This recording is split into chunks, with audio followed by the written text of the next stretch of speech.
Hi, I am a moron, and let me explain why. You see, when I came back from the trip through Eurasia, I kind of made up my mind on what kind of motorcycle I would like to have for next year, for 2023. Now, it's a pretty long list, but I did make an actual list, and I suggest every time you want to buy a bike, you should make a list of deal breakers. Mine is quite long, so let's go through the list. First of all, I wanted an air-cooled engine because it's much simpler than having liquid cooling. Comfortable on the highway because I realized on big trips you do a lot of highway miles. Good wind and weather protection. You have to be comfortable when you do over 1,000 kilometers in a day, now don't you? Decent off-road because when you're exploring countries like Armenia or Georgia like I did on my little scooter, you tend to find yourself on unpaved roads. No chain. This is a big one. I'm used to scooters. I hate doing chain maintenance, so no chain for me, thank you. Stable at high speeds. Ooh, that's a biggie. That means the bike has to be actually quite heavy. Big fuel tank for long range. Again, on my trips on my little scooter, I realized that a 7-liter fuel tank is not enough. Sometimes you just can't find fuel. Spoked wheels. Why? Because I just like spoked wheels. But spoked wheels, but tubeless tires. Because when I get a flat, I want to fix it with just a rope plug. Quickly, in a couple of minutes, I don't want to have to take the wheel off and change the tube. Fuel injected. No carbs for me, thank you. I like my fuel injection. ABS.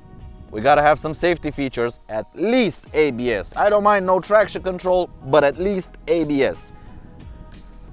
Easy to service. That's in case I do long distance trips and I need an oil change, I can quickly do an oil change without any kind of fuss or hassle. Or maybe have like huge service intervals, like, I don't know, 10,000 kilometers maybe? Something like that. Easy to service or pretty huge service intervals. Simple and reliable. Again, less stuff to go wrong, better for long distance trips. Lots of storage space. I know you're supposed to pack light, but when you leave for a 2-3 week trip, you have a lot of stuff with you. Especially me, I have filming gear plus clothes. It's a lot of stuff. Smooth engine, no vibrations. This was my biggie with my Transalp. That's why I sold it. It vibrated me to hell. I want a smooth engine. I'm used to scooters, something that's smooth. And here's the kicker. My budget, 2,000 euros. Now, I could find bikes that are close to that in the showroom where I work. I mean, you have stuff like the Cruise Sim, the Maxim 400. You can take them down dirt roads. I have done it before. They're okay. And they have no chain maintenance and they're easy to service, pretty long service intervals. But those don't meet the budget of 2,000 euros. Okay, what about motorcycles? Just recently I put on the channel the review of the NHT 300. That's an awesome bike, fuel efficient, everything. Again, it's quite over the 2,000 euro budget. Maybe something like the Maverick, the Zontes T2 or X2 or GK. They're nice, chain driven. I hate chains.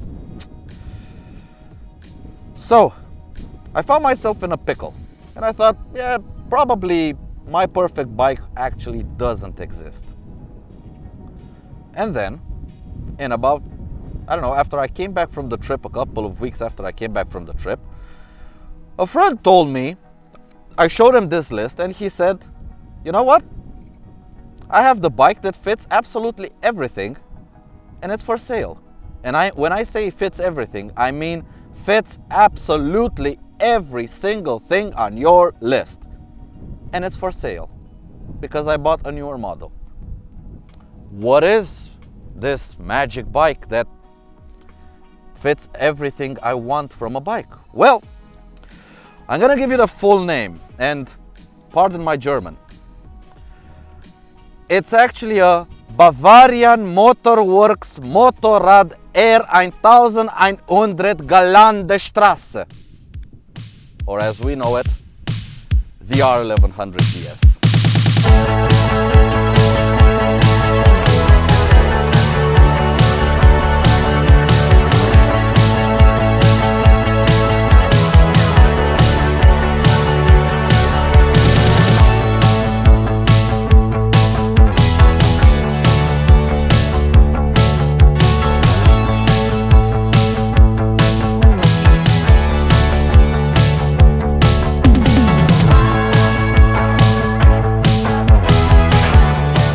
I bought a GS for 2,000 euros. It's actually a 1996 R1100GS with ABS and fuel injection. Because in 1996, the BMW actually put fuel injection and ABS on its big flagship motorcycle. Now, to be honest, I've always made fun of people riding GSs because I just didn't get the idea of the GS. I mean, if you want to go off-road, you buy a light motorcycle. If you want to go touring, you buy something like a Goldwing. But that was until I did my trip, when I saw that out of 6,000 kilometers that I rode, about 300 were off-road and the rest was on-road. So even though you imagine yourself going on big adventures and I don't know, crossing continents, crossing Kazakhstan, crossing Mongolia on your way around the world, you actually ride a lot of highway miles and they get pretty boring and pretty uncomfortable on a bike that's made to run off-road, because bikes that are made to run off-road will not be comfortable at 120, 130 kilometers an hour, and they will wear you out incredibly fast. So he offered me this bike for 2,000 euros, as you see it, with luggage and everything. And at first I was a little bit skeptical, and I told him, you know what, give me the bike for a week. Give me the bike for a week, I'll ride it around, I want to see exactly what's what. And if I'm happy with it, sure, I'll buy it. But if I'm not happy with it, I don't want to mess up like I did with my Transalp, where I bought something thinking it was good and then having to sell it. And I was completely shocked. It wasn't the first time I've ridden a GS, but it was the first time I've actually gotten to spend a lot of time with the GS. I rode about 300 or 400 kilometers in that first week. And I absolutely love this bike. I love everything it does, how it does it, how easy it is to ride, how it just does everything so well, everything I want to. It may not be the perfect bike for you or for other people. If you do just highway, it's not the perfect bike. If you do just enduro, it's not the perfect bike. But for me, for what I want out of a motorcycle, it is the perfect motorcycle for now. So first of all, let's take the list, and I'm gonna go through every single aspect of that list and how the GS fits into everything. Okay, first on the list, the engine. The GS comes with a 1100cc, almost 1100cc, air-cooled boxer twin. Now this has a lot of advantages. Also, the GS comes with a single plate dry clutch and a normal 5-speed transmissions. Now, the fact that the clutch is a single plate dry clutch is basically a car clutch. Actually, this entire motorcycle is basically a car, just with 2 wheels. And that's interesting, because the best motorcycle that I can think of, that honestly, my perfect motorcycle, is actually just a car with 2 wheels. That's funny. Back to the engine. So it's an air-cooled, air and oil cooled, because up top we have an oil radiator, but it's an air and oil cooled boxer twin, putting out just 80 horsepower, but almost 100 newton meters of torque. And that torque figure makes the bike extremely powerful in a different way. It's torquey. It basically, all you need to do is just twist the throttle in any gear and it just goes. It's like a tractor, honestly, this engine. It's like a tractor engine. And to cross 2 more things out of my list, simple and reliable. Well, because the clutch is a dry clutch and the gearbox is separate from the engine, this engine has its own oil, and it's a very crude oil. It uses 20W50 mineral oil. So basically just about any kind of oil you can find on the side of the road, it will work in this engine, no problem. Ease of service, underneath here you can drain the oil, and if you want to top off the oil, we have this nubbin right here, and we just top off our oil. Also, if you want to check your oil levels, you have a glass check here. Just look at it, you don't have a dipstick or anything. It's dead simple. And because the engine doesn't share the oil with the gearbox or with the clutch, the oil stays remarkably clean. Thus, the service intervals are actually every 10,000 kilometers. And if you ride just long distance, easy miles, you can stretch them out even longer. And the gearbox oil and the transmission oil, the drive shaft oil, that needs to be changed every 20,000 kilometers. So actually, if you go around the world, that's about 30,000 kilometers. You just need 3 oil changes, and I think you can, or actually 2 oil changes, and I think you can get away with not changing the oil in the gearbox or in the drivetrain. Also, ABS. This bike comes standard with ABS. We have dual piston calipers on both sides. It's a twin rotor system. Brembo brakes with ABS. 1996 ABS. Next on the list, comfortable on the highway. Wait, well, the gist of the matter is, to make a bike comfortable on the highway, you gotta have decent wind protection. And let's get into the riding position. This is the regular riding position. As you can plainly see, the fuel tank, which is 25 liters, is absolutely huge. So it takes the wind off my knees. I can easily tuck my knees in here and I have no wind. Plus the advantage of having a boxer engine, the cylinder heads are actually on the outside and they take all the wind off my legs, my feet. Basically from here down, there's no wind. And up top, again, because it's a big adventure bike, we have a huge windscreen here. I put a little bit of an extension and I'm fully weather protected. All I need is a couple of hand guards to get the wind off my hands, and that's about it. Because it's an adventure bike, you sit bolt upright. I actually have short hands, so I'm gonna put a little bit of an extension, some handlebar risers, because I want the handlebar somewhere around here, but it's almost perfect. That's no biggie, putting handlebar risers. Your legs are right beneath you. If you want to stretch out your legs, you can either put them on the cylinder heads and use them as highway pegs, heated highway pegs, as I might add, or you can use the passenger foot pegs and put your legs right behind you, or just raise up. Just raise up, stand a little bit, get on the passenger seat, move around on the seat. It's immensely comfortable. And in terms of luggage, we have side cases, we have a top case, we actually have the passenger seat, which could be removed, and it's basically a deck for tying down all kinds of stuff. So in terms of storage space, it has a lot of storage space. You can put a tank bag. There are a lot of options. It's well catered for storage space. Also, another thing that adds comfort on the highway, because this is a boxer engine, so basically your cylinders, one on the left, one on the right, are always moving like this. So they're boxing each other. That means that the right cylinder's movement of left to right is cancelled by the left cylinder's movement of left to right, because they move in opposite directions all the time. And that actually amazed me when I rode it, because it's a big engine. It's a big 1100cc twin cylinder engine, but it's glass smooth. You don't feel any kind of vibrations. I have metal foot pegs and I can ride it at any speed up to 200 kilometers an hour and I feel no vibrations. Also, another thing adding comfort is not having to stop every hour and a half to fuel up or search for fuel, because the big 25-liter fuel tank gives you close to 500 kilometers of range. Yes, this bike uses between 5 and 6 liters per 100 kilometers. So you can just about get 500 kilometers out of a single tank. And because it's fuel injected, you never have to worry about cleaning carbs or setting up carbs. You just turn the key, power it on and ride. And because the bike weighs as much as it does, it's actually 240 kilograms dry weight at 25 liters of fuel, 4 liters of oil.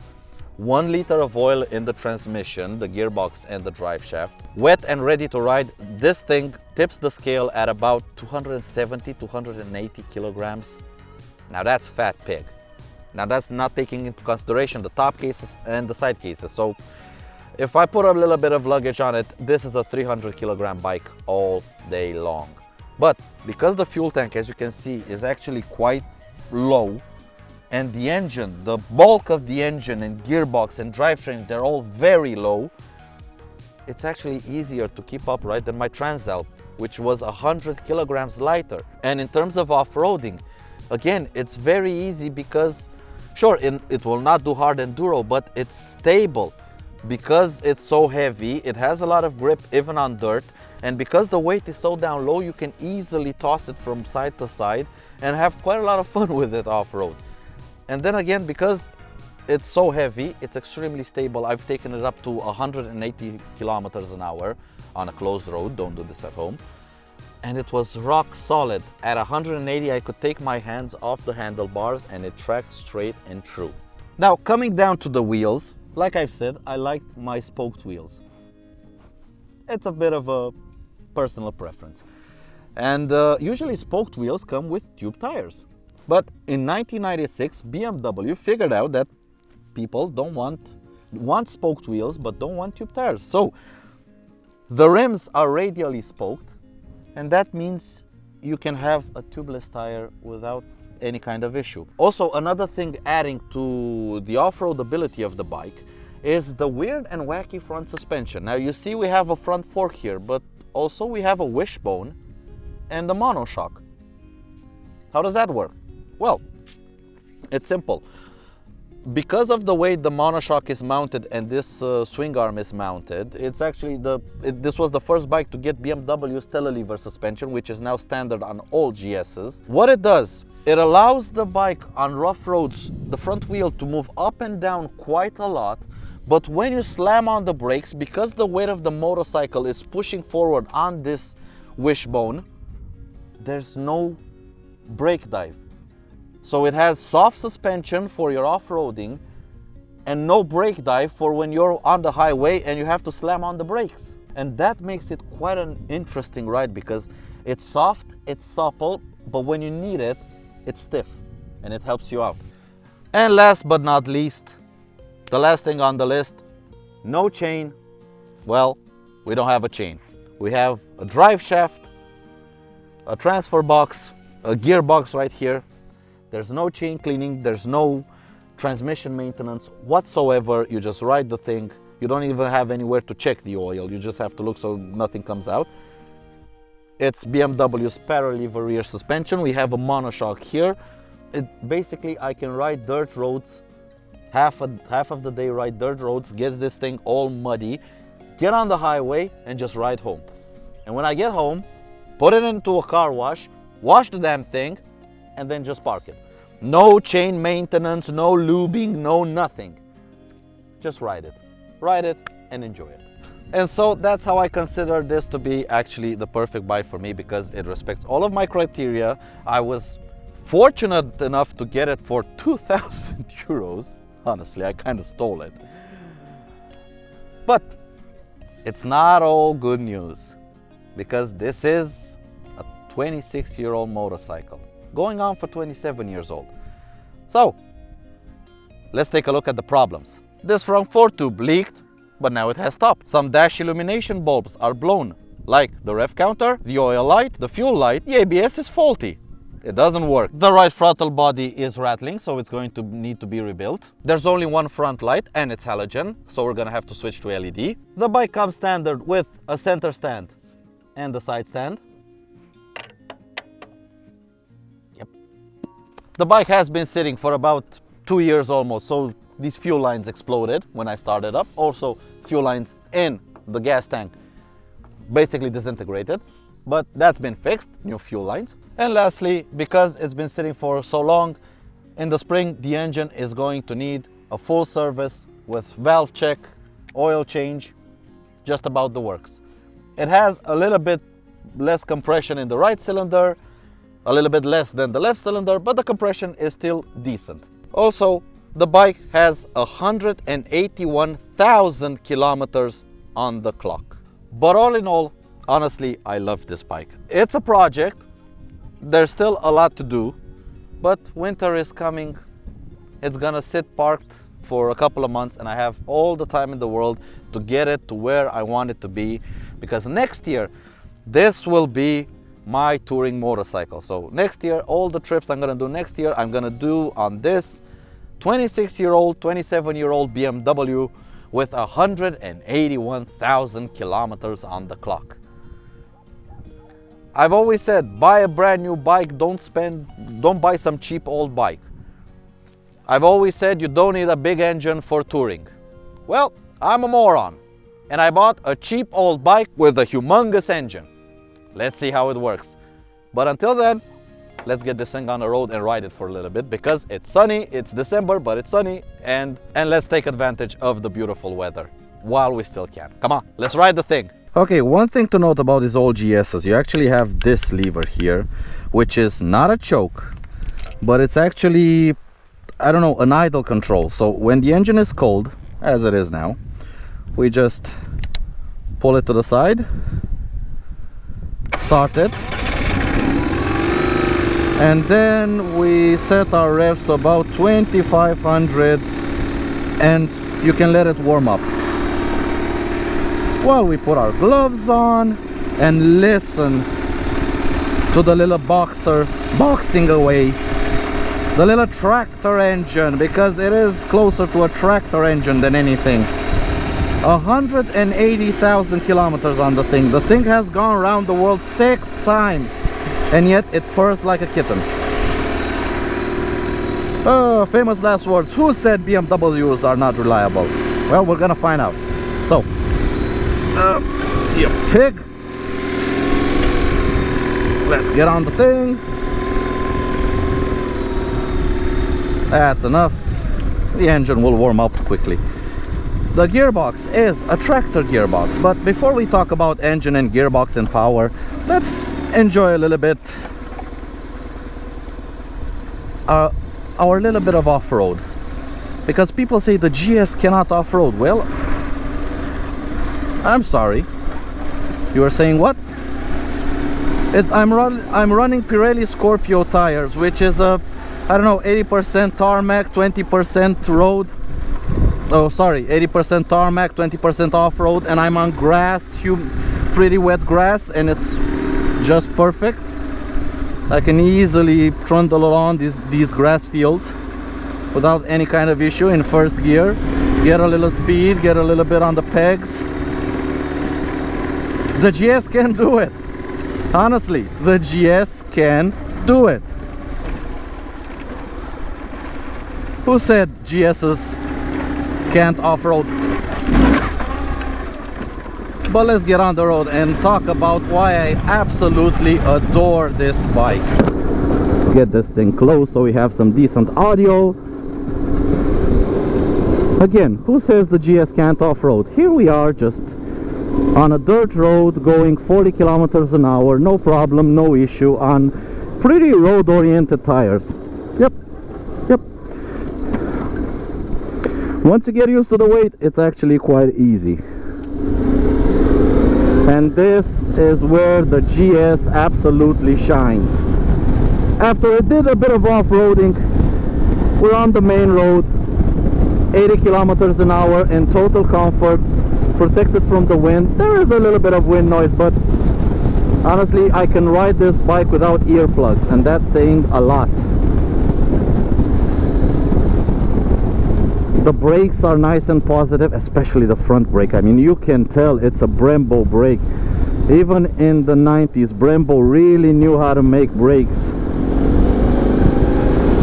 And it's a positive feel on the lever, and because of the telelever suspension, the front end doesn't dive anytime you go near the brake. It's very, very reassuring. Considering how heavy this bike is, it's very reassuring. And the fact that it's such a huge engine, you do not have to rev it out. I mean, we're doing 100 kilometers an hour at 3,500 RPM. And if I want power, twist the throttle, and the thing just flies, and then it just stops. Oh my god, it's amazing to think this is a 26-year-old motorcycle that rides so beautifully. It's so composed. Just chuck it into a bend, counter steer it, no kind of issues.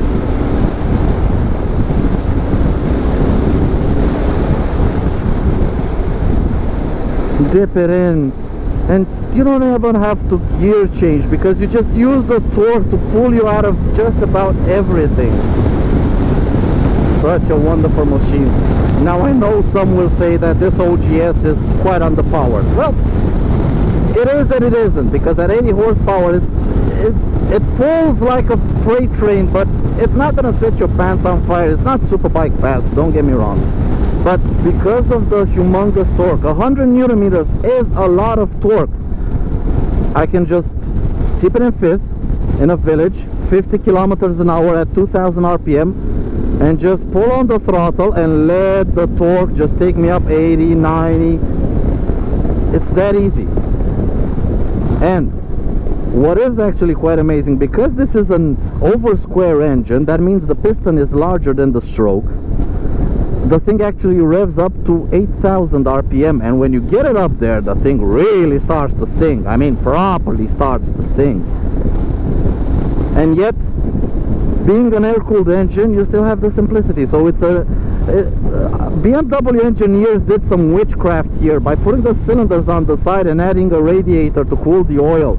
They could make a modern over square engine that likes to rev, but also has a lot of low down torque, and it's also air cooled.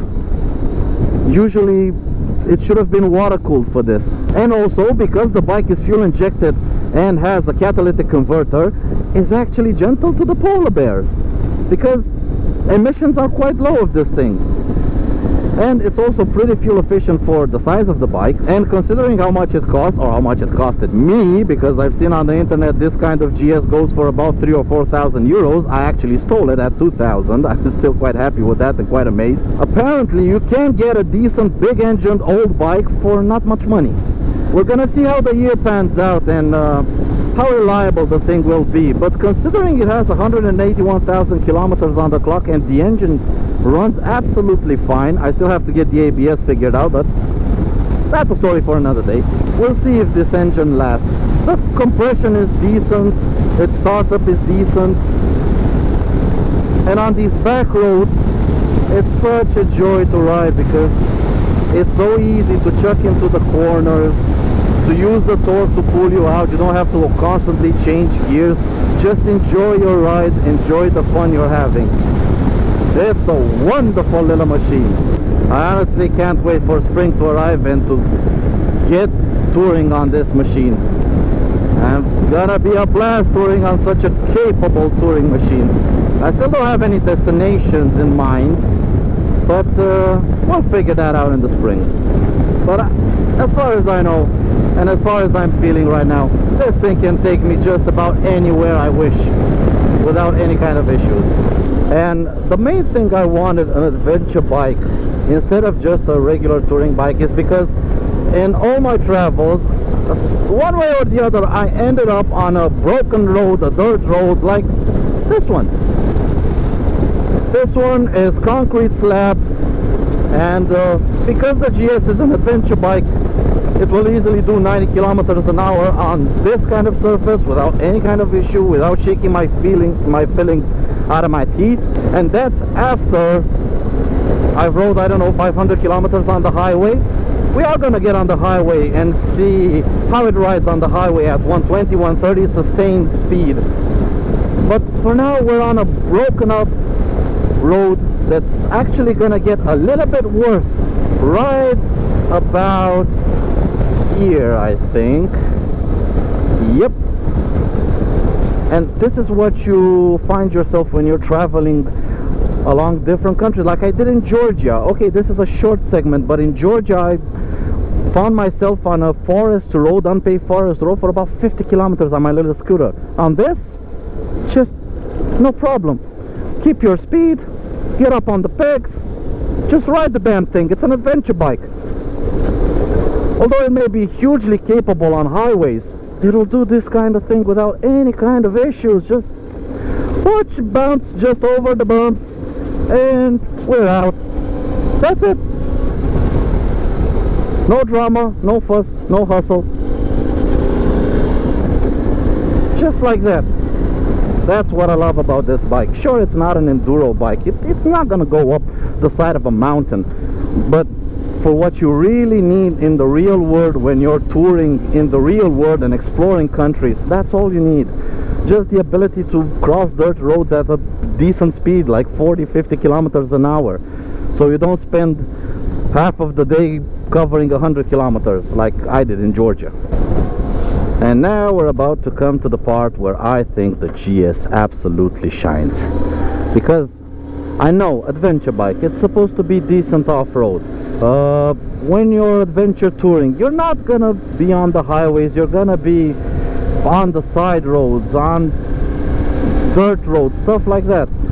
But there comes a time where when you're out of time, you gotta get back home, you gotta get back to work, you gotta get back to your life, and you are gonna have to take the highway home. And if you're on one of those hard adventure bikes, enduro style adventure bikes like my Transalp was, you're gonna hate yourself, the misery of a highway on such a bike.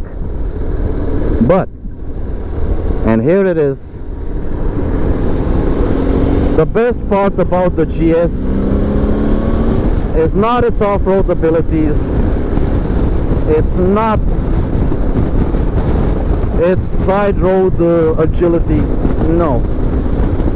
It's the simple fact that you can get on a highway and just cruise at 110, 120 kilometers all day long without any kind of vibration, without any kind of fatigue. Just cover the miles as fast as you possibly can. Hell, if you have a throttle lock like me, you can use the cylinders as highway pegs. Then just relax. Just relax as you're cruising at 120, 130. It's that bloody easy. That was the thing that absolutely impressed me about the GS. I mean, I can zip up my gloves and I can put both feet up here. Now, don't do this at home, but I can. You can if you want to. And if you want to get your speed on, well, the thing will cruise at 140, 150. It has power for days. Here we are, 150, one-handed, no problem. That's the amazing thing about the GS. Not that it's capable off-road, not that it's stable, not that it's light and easy to ride through the city. It's the simple fact that it can do all of those things and yet still be a tremendous highway cruiser. So you're getting the best of both worlds. Sure, it's not perfect at everything. A Goldwing would probably have a lot more wind protection. I don't know, a Tenere 700 will be way better off-road. But a Goldwing can't go as good off-road as this can, and a Tenere will never be as comfortable on the highway as this can. So you pick and choose your battles. But for me, for what I like to do, cover long distances, do iron butts, and the occasional off-road, fire road, forest road, this is my perfect bike. I just need a little bit of modifications to it, like adding some crash bars, some hand guards, and then it will be absolutely perfect and probably better foot pegs. But for now, I'm enjoying the damn thing as it is. And once the snow comes, we're gonna get it in the shop and start working on it, because why the hell not? It deserves to live its life, not be parked, not be somebody's just watch toy. It deserves to be ridden, and I intend to ride it a lot. Woo-hoo-hoo! Come on, GS! Oh yeah!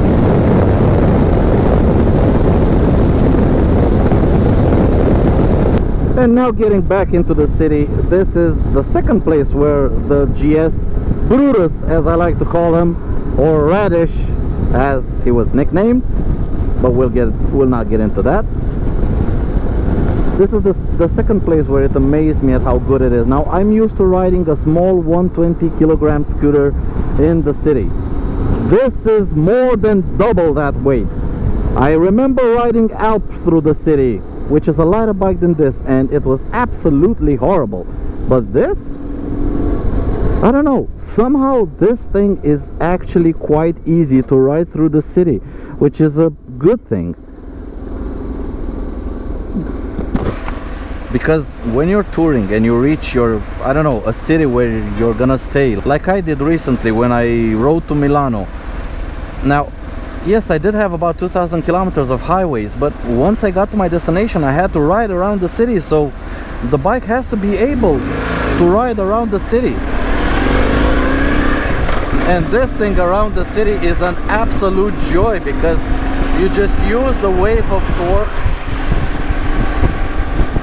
Barely have to change gears. You can leave it in second, third gear and ride around the city, or you can go up the gears. And plus, because the weight of the bike is so low, when you come to a standstill, it's so bloody easy to keep upright. You don't have to reach the ground perfectly, you don't have to have a low seat. You just, I don't know, it's easy. That's the amazing part. It's bloody easy. For such a humongous bike, it's bloody easy. Now, don't get me wrong, in the past I've never been a big fan of the GS, because honestly there's a lot of stigma attached to the GS. I don't know, like Starbug runs, like Dad Adventure Bike, Adventure Dad, stuff like that. But I don't know, riding one and now owning one, I can see why people that get on a GS don't want to ride anything else, because this bike will do just about anything you want, anything a normal person wants out of a bike. If you want specific things, then yes, there are better bikes for the job. But if you want a great all-rounder that will absolutely do absolutely everything you throw at it and do it well, it's an unbeatable package. Like I've said, even here in the city, the soft suspension, the soft off-road suspension is very good because it handles the bumps with ease. But then when you need to brake, because you know it's city traffic, sometimes you need to do some braking, some hard braking. The front telelever suspension, the fact that it doesn't dive, it gives you so much confidence in the brakes. I don't know, I'm completely smitten by the GS. I wasn't a fan before. I was one of those guys that didn't want to talk to people who own GSs because they constantly blab about how great the GS is. And well, here I am blabbing about how great the GS is. Apparently I have been proven wrong in a big way. And I'm not mad. I'm just eager for spring to arrive so I can start touring with this massive machine. So as we near the end of this video, I wanna thank everyone for watching, and rest assured I'm not gonna sell Donnie, my little scooter. That's still my city bike. But for everything long distance, Brutus is gonna take up the slack, and he's gonna travel with me. I don't know where, I don't know exactly where, but it's probably gonna be awesome. It's probably gonna be interesting. 2023, I think is gonna be a good year.